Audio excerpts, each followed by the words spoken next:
बघा कसला सुंदर असा मधुबाला ब्लाऊज मी तयार केलेला आहे आणि अगदी सोप्या साध्या पद्धतीने ह्या व्हिडिओमध्ये याची कटिंग आणि स्टिचिंग मी शिकवलेली आहे. सो व्हिडिओ नक्की शेवटपर्यंत बघा. सुंदर असा ब्लाऊज तयार झालेला आहे. तर सर्वात अगोदर आपण मापं काय घेतली ते पाहूयात. छातीचं माप आहे 36, कमरेचं माप 29, स्लीव्स 5 इंच आहे ॲक्च्युली, पण कापड पुरलं नाही म्हणून मी कमी केली. त्यानंतर मुंढा 16.5 आहे, फ्रंट नेक 6.5 आहे, बॅक 10 आहे आणि ब्लाऊजची तयार उंची 14 इंच आहे. अशा पद्धतीने मी हे माप घेतलेलं आहे. आता पेपरवरती कटिंग करूयात आधी. तर मी इथे डबल फोल्ड पेपर घेतला आहे. उंची आपली 14 आहे. पाठीमागच्या उंचीमध्ये 1 इंच आणि पुढच्या उंचीमध्ये 2 इंच प्लस करायचं असतं. तर मी इथे फ्रंट आणि बॅक दोन्ही एकत्रच ड्राफ्ट करते आहे. तर इथे पाहू शकता तयार उंची 14 आहे, तर पाठीमागे 1 इंच आणि पुढे 2 इंच. शोल्डर 5.5 घेतला आहे. गळारुंदी 2.25 इंच घेतली आहे. 2.5 इंचाचं तयार शोल्डर होईल. मुंडा खोली 5.25 घेतली कारण शोल्डर पट्टी जास्त आहे त्यामुळे. शोल्डर पट्टी 2.25 इंच असेल तर मुंडा खोली 5.5 घ्या. छातीचा चौथा भाग पुढे 1.5 इंच शिलाई मार्जिन. कमरेचा चौथा भाग पुढे 2.5 इंच शिलाई मार्जिन. 1 इंच टक्ससाठी, 1.5 इंच फिटिंगसाठी. भाग जोडून घेतले. मुंड्याची लाईन सरळ आखून घेतली. त्यानंतर पाठीमागच्या मुंड्यासाठी 1 इंचावर मार्क केलं आणि मुंड्याची लाईन जी आहे त्याचा मध्य काढला.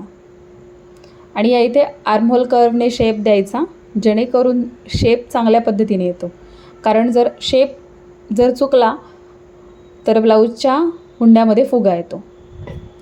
त्यानंतर तिथून त्याच कॉर्नरपासून 1.25 इंचावरती मार्क केलं पुढच्या मुंड्यासाठी आणि चेस्ट लाईनवरती 0.5 इंच आतमध्ये घेतलं आणि शोल्डरला लाईन आखून घेतली आणि पुन्हा इथे पुढच्या मुंड्याचा मी आकार दिला. हा मुंडा समजला नसेल तर सविस्तर मी यावरती व्हिडिओ बनवेल. कमेंट सेक्शनमध्ये तुम्ही मुंडा असं टाईप करा जर समजला नसेल तर. आता पुढच्या गळ्याची उंची 2.25 गळारुंदी शोल्डरला घेतली आहे. खाली आपण उंचीमध्ये 0.5 इंच प्लस केलं. 6.5 होती तर 7 वर मार्क केलं. बॉटमला मी गळारुंदी 3.25 इंच घेतली आहे. गळ्याला आकार देऊन घेतला. आता इथे गोल आकार नाही आहे, पंचकोणी आकार देते आहे. तर बॉटमच्या कॉर्नरपासून मी 1.5 इंचावर मार्क केलं, बाहेर 1.25 इंच आणि अशा पद्धतीने पंचकोणी आकार दिला आहे. डायमंड शेप पण म्हणतात याला. आता टक्स पॉईंट जो आहे तो छातीचा चौथा भाग प्लस 1 इंच आणि इथे छातीचा 10वा भाग 3.5 इंच घेतला आहे. तर हा टक्स पॉईंट मिळाला. त्यानंतर खाली कमरेच्या बाजूला 3 इंचावर मार्क केलं आणि ही लाईन क्रॉसमध्ये जोडून घेतली. आता आपण इथं फ्रंट मार्क करतो आहे त्यामुळे मी उंचीमध्ये 2 इंच प्लस केलेल्या मार्किंगवरती ड्राफ्टिंग करते. 2.5 इंचाचा टक्स घेतला आणि परत मी इथे क्रॉस लाईन आखून घेतली. आता ह्याला थोडासा प्रिन्सेसचा आकार देऊन घ्यायचा. खूप नाही मोठा द्यायचा, असा स्ट्रेट दिला तरी चालेल किंवा असाच ठेवलात तरीसुद्धा चालेल. त्यानंतर इकडचा टक आणि ह्या साईडचा टक्स मोजून घ्यायचा आणि जेवढं कमी असेल ते आपल्याला बॅकच्या उंचीला रेष आखून घ्यायची. आता आपण कमरेचं मार्किंग करू. 7.25 इंच कंबर होती, त्याच्यामध्ये 2.5 इंच टक्ससाठी आणि पुढे 1.5 इंच शिलाई मार्जिन. फिटिंगची लाईन आणि मार्जिनची लाईन मी आखून घेतली. आता टक्स पॉईंट जो घेतला आहे त्याला एक डॉटेड लाईन सरळ आखून घ्यायची आणि टक्स पॉईंटपासून फिटिंगपासून पर्यंत याचा मध्य काढायचा. पुढच्या मुंड्यापासून 2.25 इंच. अशा पद्धतीने आपल्याला इथे मधुबाला शेप द्यायचा आहे. खालच्या बाजूने मी 2.5 इंचावर मार्किंग करते. इथे तुम्ही 2 इंच घेतलं तरीसुद्धा चालेल. बेल्ट खालचा किती हवा आहे त्यावरती डिपेंड. तर मी 2.5 इंचावर मार्क केलं. हा टक्स आपला वजा होणार आहे आणि अशा पद्धतीने मधुबालाचा आकार द्यायचा आहे, मधुबाला कटचा आकार द्यायचा आहे. जर आर्महोल कर्वनी नाही येते तर हाताने दिला तरी चालेल. मला हाताने जास्त छान कर्व आला त्यामुळे मी दिला आहे. सो हे ड्राफ्टिंग तयार झालेलं आहे. आता आपण इथे फ्रंट पार्ट कट करतो. इथेच लगेच बॅक पार्टसुद्धा आपल्याला कट करायचा आहे.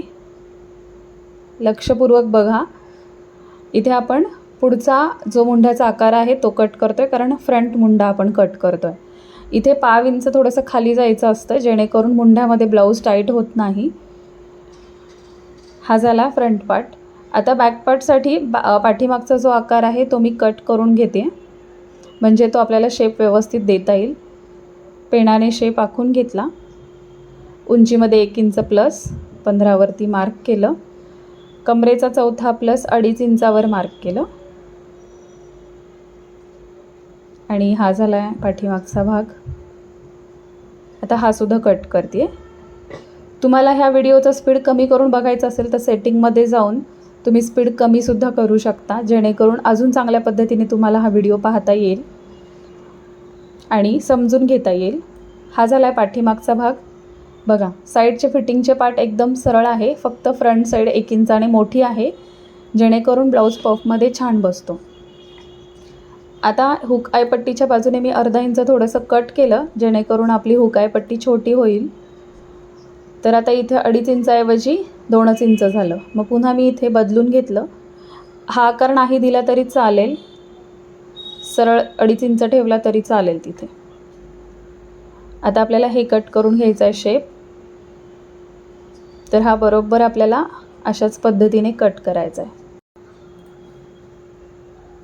गळा कट करून घेतला.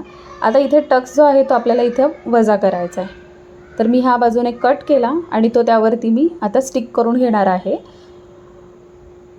इथे खाली गम लावला आणि त्यावरती स्टिक केला, जेणेकरून आपल्याला हा पॅटर्न म्हणून आपण ठेवू शकतो. नंतर पुन्हा ब्लाऊज शिवायची वेळ आली तर आपण सेम पॅटर्न वापरू शकतो डीप नेकसाठी. तर पाहू शकता इथे आपण 7.25 इंच कमर आणि पुढे 1.5 इंच शिलाई मार्जिन बरोबर आलेला आहे आपला कमरेचा भाग. तर हे झालं आहे फ्रंट पार्टचं ड्राफ्टिंग. हा टक्स आहे, अशा पद्धतीने आपला इथे टक्स बसणार आहे.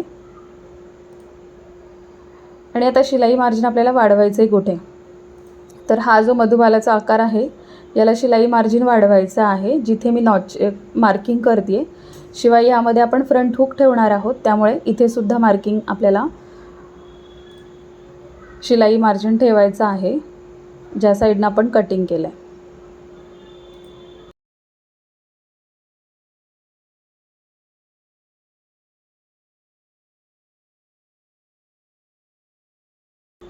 आता पाठीमागच्या भागामध्ये उंचीमध्ये अर्धा इंच प्लस केलं आहे.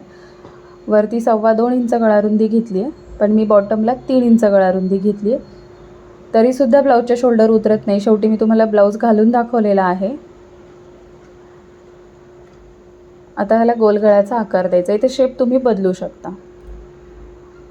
टक्स जो आहे तो आपली फिटिंग लाईनपासून सेंटर घ्यायचा आणि टक्स द्यायचा आहे आपल्याला.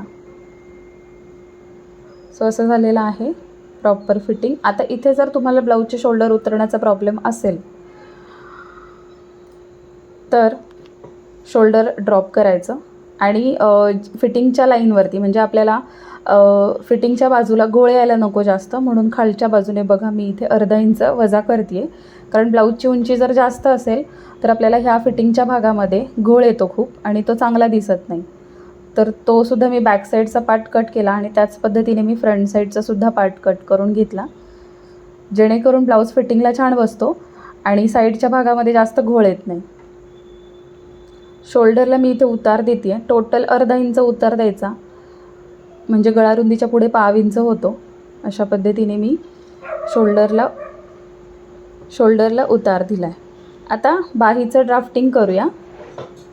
तयार बाही 5 इंच उंची आहे, त्यामध्ये मी 1 इंच शिलाई मार्जिन घेतलं, 3 इंच मुंडा खोली घेतली. सरळ लाईन आखून घ्यायची आहे मुंडा खोली आणि उंचीवरती. आता इथे छातीचा चौथा भाग वजा अर्धा इंच हा आपला फॉर्म्युला आहे डीप नेकचा, तो मी 8.5 इंच घेतला. आतमध्ये 1.5 इंच शिलाई मार्जिन. आता जिथे 1.5 इंच आतमध्ये घेतलं आहे तिथून शोल्डरला आडवी रेघ आखली. त्यानंतर दंडघेराचं अर्ध मार्किंग केलं आणि पुढे 1.5 इंच शिलाई मार्जिन. आता ही जी क्रॉस लाईन घेतली आहे त्याचा मध्य काढायचा, पाठीच्या आणि पुढच्या मुंड्याला आकार देऊन घ्यायचा. आता तुम्हाला बाहीबद्दल सविस्तर माहिती हवी असेल तर मी तुम्हाला लिंक टॅग करते, नक्की जाऊन चेक करा. त्यामध्ये आपण 10 इंचाची बाही आणि शॉर्ट म्हणजे छोटी बाही परफेक्ट पद्धतीने कशी ड्राफ्ट करायची, मुंडाखोली किती घ्यायची, कशा पद्धतीने ड्राफ्ट करायची, हे सगळे डिटेल्स मी दिलेले आहेत. नक्की चेक करा. आय बटनवरती मी तुम्हाला लिंक देते. पुढच्या आणि पाठीच्या मुंड्याला आकार दिला आहे आणि आता आपण ही बाही कट करूयात. व्यवस्थित अशी बाही कटिंग करून झालेली आहे आणि पूर्ण आपलं पेपर कटिंग तयार आहे. आता हे आपण फॅब्रिकवरती ठेवून कट करणार आहोत. अगोदर अस्तरवरती मी ठेवून हे ड्राफ्ट करून घेतलं आहे.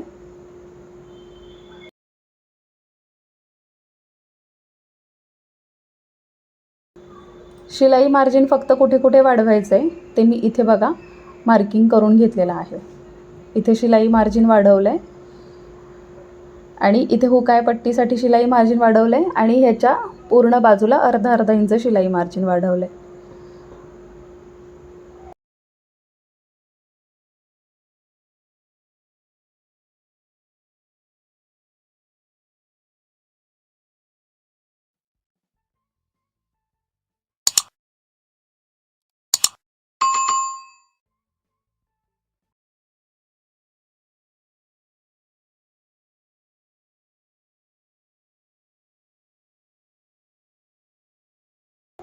बाकी कुठेही शिलाई मार्जिन वाढवायचं नाही. आता इथे मी 2 रंगाचे फॅब्रिक घेतलेत मधुबाला पॅटर्न हायलाईट होण्यासाठी आणि हे उरलेले फॅब्रिक आहेत कुठल्या तरी पॅटर्नमधले.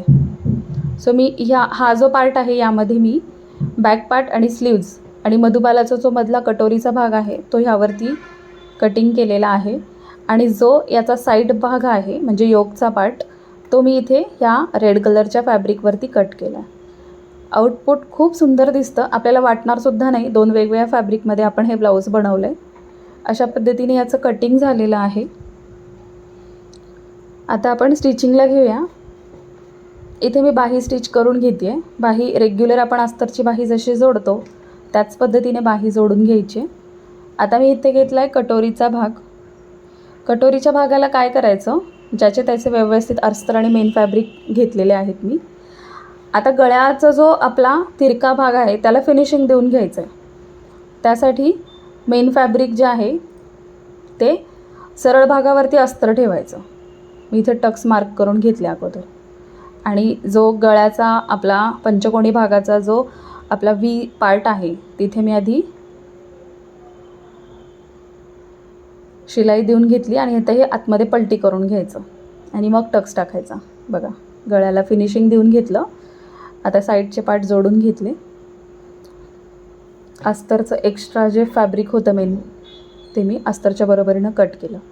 आता इथे व्यवस्थित टक्स टाकून घ्यायचं. टक्सला फुगवटा जास्त येत नाही पण खूप सुंदर ब्लाऊज फिटिंगला बसतो. सेम पद्धतीने मी दुसरंसुद्धा सरळ भागावरती मेन फॅब्रिक घेतलं आणि गळ्याच्या भागाला फिनिशिंग देऊन घेतलं. असे हे दोन्ही पार्ट तयार करून घेतलेले आहेत कटोरीचे टक्स टाकून.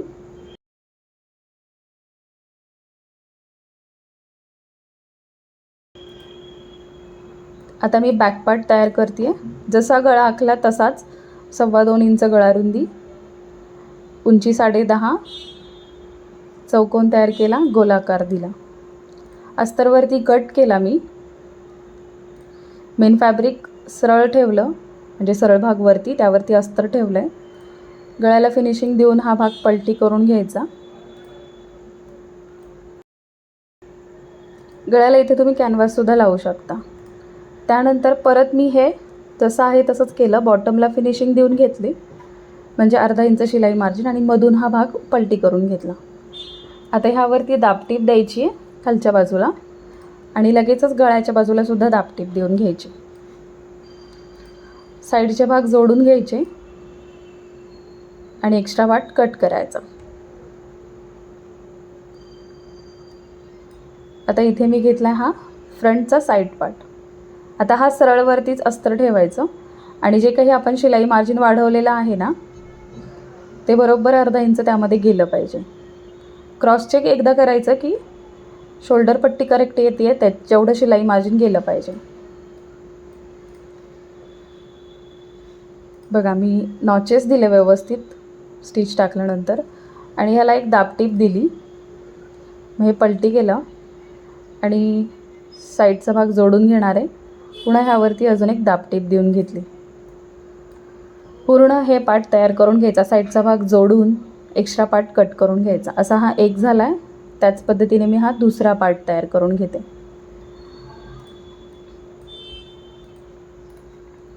सो आता आपले फायनली सगळे पार्ट बऱ्यापैकी तयार झालेत. आता आपल्याला जोडायचा आहे ब्लाऊज. तर हे पाहू शकता साईडचे दोन्ही पार्ट, कटोरीचे दोन्ही पार्ट, बॅक पार्ट आणि स्लीव्ज. सो आता कटोरीचे लेफ्ट आणि राईट या प्रकारे पार्ट ठेवायचे आणि आपल्याला अर्धा इंच आपण एक्स्ट्रा शिलाई मार्जिन घेतलेला आहे. त्याच पद्धतीने आपल्याला अर्धाच इंच कवर करून स्टिच टाकायचे. आता इथे गळ्याचा जो मी फ्रंटचा पेपर कटिंगचा जो पार्ट आहे तो एकदा क्रॉस चेक करून घेतला ठेवून तिथे. तर हा परफेक्ट मार्किंग करून घेतलं. जिथे हसायला हवं आहे तिथेच अशा पद्धतीने हा पार्ट मी जोडला आहे. खूप सुंदर असं फिनिशिंग आलं आहे. त्याच पद्धतीने मी दुसरासुद्धा जोडून घेते आहे. पण दुसरा जोडताना आपल्याला गळे इक्वल आले पाहिजेत. या पद्धतीने मार्क करून घ्यायचं.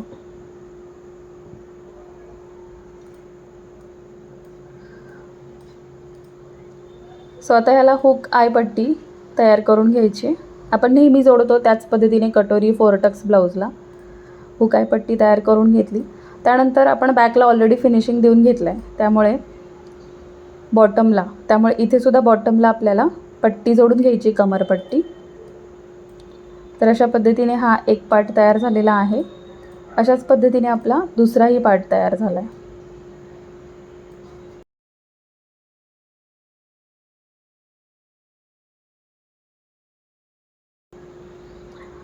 कमरपट्टी जोडताना एक गोष्ट लक्षात ठेवायची आहे फिनिशिंगची, ती म्हणजे हुक आय पट्टी इक्वल आहे की नाही ते चेक करायचं आणि साईडचा फिटिंगचा पार्ट इक्वल आहे की नाही ते पण चेक करायचं.